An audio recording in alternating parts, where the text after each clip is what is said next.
Salut à tous, j'espère que tout le monde va bien. On est à J-1 de la grande finale du groupe E. La Côte d'Ivoire a rendez-vous avec son histoire, avec son futur, avec son avenir. On joue contre l'Allemagne. C'est la finale donc du groupe E. On a la possibilité de terminer premier dès demain.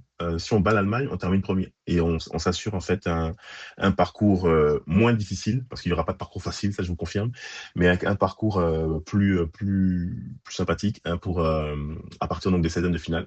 En tout cas, l'enjeu, c'est de terminer premier déjà pour envoyer un message à l'ensemble de la planète et placer la Côte d'Ivoire sur la map monde du football mondial.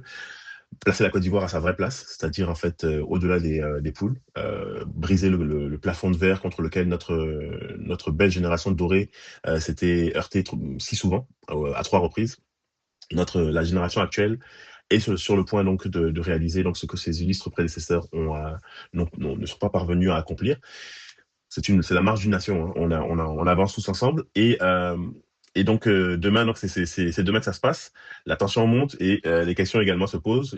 Moi hier, j'ai fait un rêve. J'ai rêvé donc j'ai rêvé de ce match et je dois être honnête avec vous, c'était pas un beau rêve.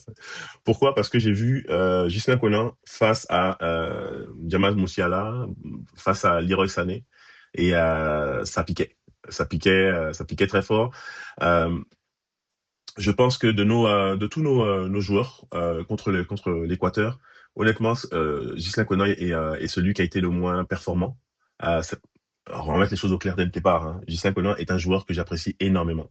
J'ai fait un voyage à Lisbonne récemment, précisément pour le voir jouer en vrai. Un, un athlète formidable. Honnêtement, moi, le retour qu'il a fait en Europe, faut savoir que quand il est parti donc du Golfe, je crois qu'il était en Arabie Saoudite, à moins que ce soit au Qatar, mais je crois que c'était en Arabie Saoudite. Quand il est revenu en Europe, il était au fond du trou physiquement. Il est allé à Burgos de mémoire, en deuxième division espagnole, pour se refaire une santé. Ensuite, à Gil Vicente. Et la saison dernière, il a joué absolument tous les matchs. C'est un joueur qui m'impressionne énormément. Il a joué tous les matchs. On compte sur les doigts d'une main quasiment le nombre de minutes qu'il n'a pas joué dans son équipe. C'est un joueur, c'est le prototype du joueur fiable.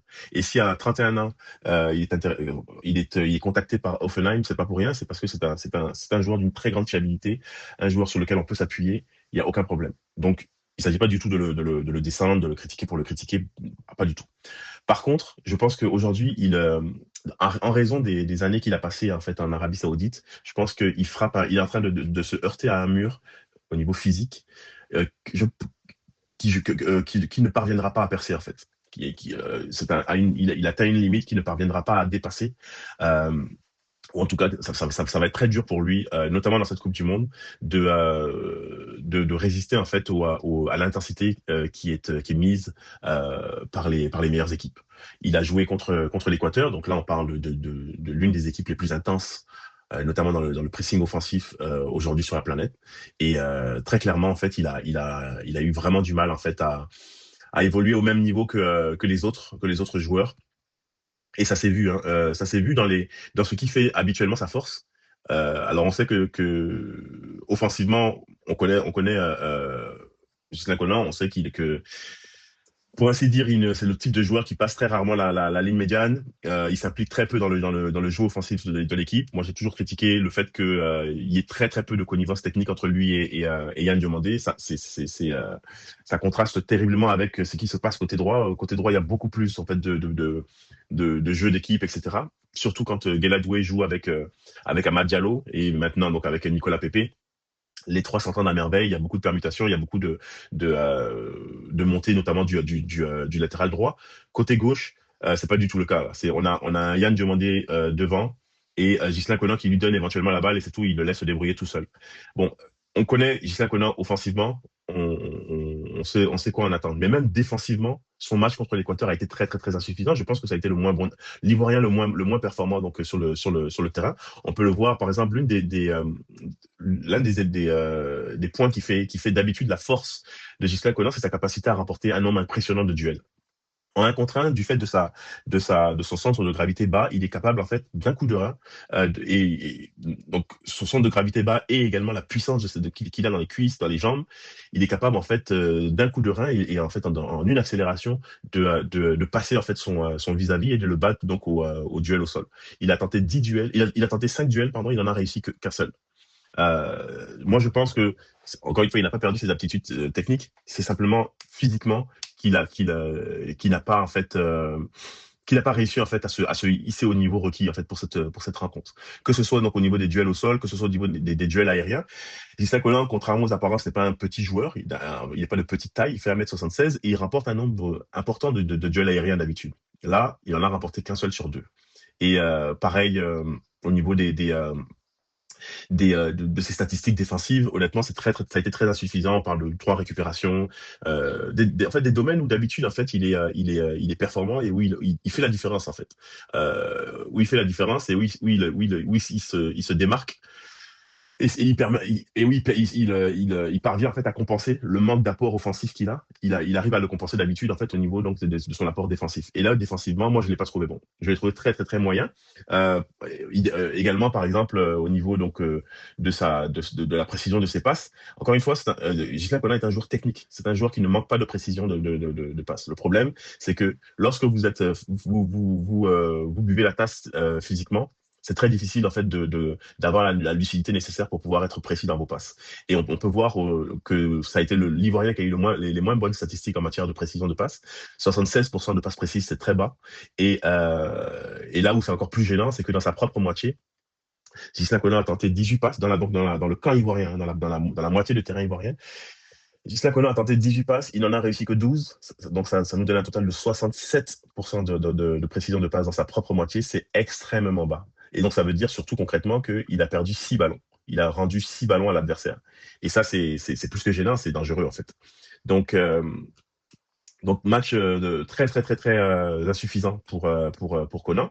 Pourquoi est-ce que j'en parle? Parce que Conan est notre titulaire. Hein, et alors on a un joueur à côté de lui qui s'appelle Opéry, qui selon moi en fait est un joueur qui pourrait nous apporter beaucoup offensivement. Après, il faut se souvenir que Opéry faisait partie de la liste des réservistes. Il a remplacé un joueur, Clément Akpa, qui était lui-même blessé. Donc il est revenu en fait par la petite porte. Quel est l'état d'Opéry aujourd'hui?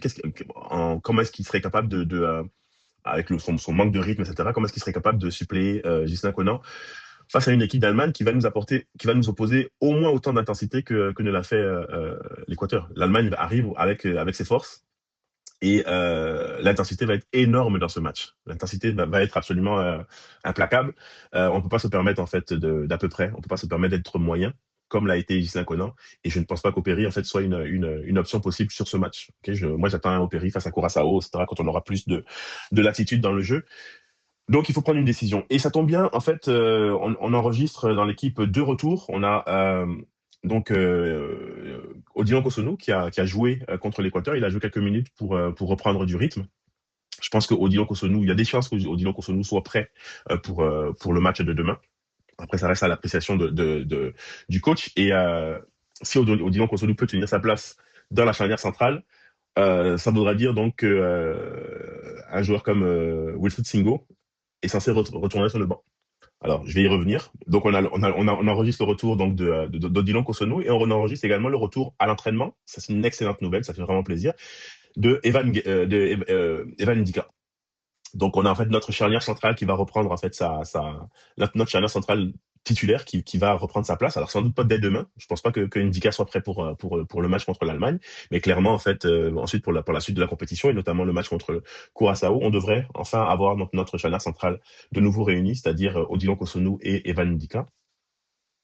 Donc, quid de Wilfried Singo? Déjà, moi, j'estime que Wilfried Singo, même en défense centrale, il va vraiment falloir que Odilon Kosonou arrive avec des arguments absolument convaincants pour pouvoir prendre la place de Wilfried Singo, parce que le match que Singo nous fait contre l'Équateur est juste phénoménal. Phénoménal. Bon, pour moi, c'est l'homme du match. Il a vraiment fallu que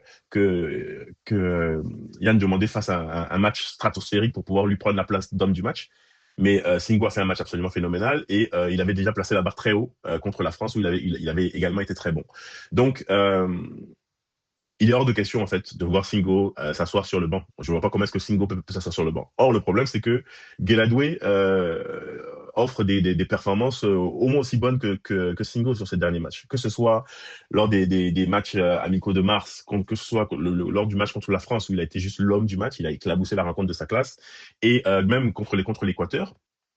Gueladoué nous apporte énormément en termes d'équilibre, en termes de fluidité côté droit. Si le côté droit marche si bien, si le côté droit ivoirien marche si bien lorsque Guela et Ahmad et également Pepe évoluent ensemble, c'est pour beaucoup pour ce qu'apporte en fait Guela. Il est à la fois sûr défensivement, mais également il offre des solutions offensives à Ahmad qui devient meilleur en fait lorsque Guela joue à ses côtés. Donc ce côté-là n'est pas à toucher. Moi j'estime que c'est notre côté fort et il faut surtout pas y toucher. Guela Doué, Amad Diallo et Pepe doivent jouer ensemble et ils doivent continuer de jouer ensemble pour être encore meilleurs. Donc on ne touche pas à ce côté-là. Donc encore une fois, je repose la question, quid de Singo? Qu'est-ce qu'il advient de Singo? Évidemment que Singo doit jouer.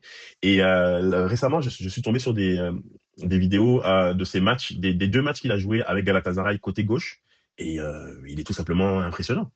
Alors, c'est la caractéristique d'ailleurs des latéraux qui sont capables de jouer en défense centrale. Ils sont capables de jouer dès lors qu'ils sont capables de jouer en défense centrale, ils sont capables de jouer également sur le côté gauche parce que en défense centrale, vous êtes orienté à la fois sur la droite, mais également sur la gauche, vous êtes orienté en fait des deux côtés. Donc, euh, Singo, sur le côté gauche, est non seulement capable d'être tout aussi performant défensivement qu'il l'est en défense centrale, mais puisque en fait ce qui va être requis pour pouvoir s'imposer en défense centrale, c'est précisément ses qualités. Sur le côté gauche, pardon, ce qui va être requis au niveau défensif, c'est précisément les qualités de Singo, c'est-à-dire sa force athlétique, c'est une force de la nature, que ce soit de la tête, que ce soit dans le jeu au sol, il va face à un joueur comme Leroy Sané qui est un peu en dedans d'ailleurs. Leroy Sané n'est pas au meilleur de sa forme.